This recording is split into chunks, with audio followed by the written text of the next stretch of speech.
denser elements vibrate more slowly and the more ethereal elements vibrate more quickly. That's not incorrect.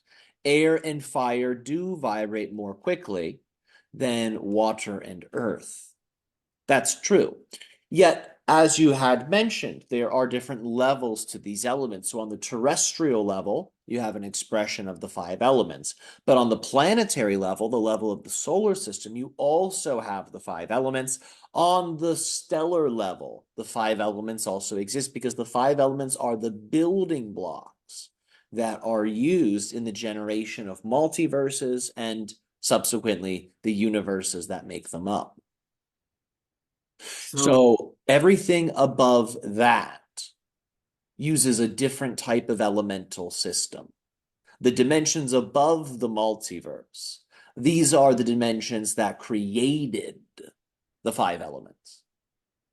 So they exist on many, many levels. Within Earth, the element of fire exists, the element of water exists, and the element of air exists. Earth possesses the other four elements within it.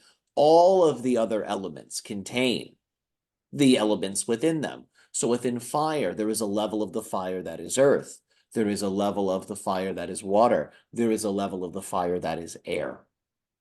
Each element will contain the others within them, yet whatever element you're observing, its primary elemental nature will be what you see, will be what you experience.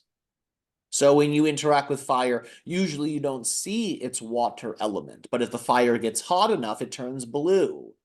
You do. The earth, as you know, can vibrate, and this can release all types of elemental energies. When tectonic plates shift, your oceans are affected. Sometimes your volcanoes are affected. As you can see with Earth, the other elements also are present.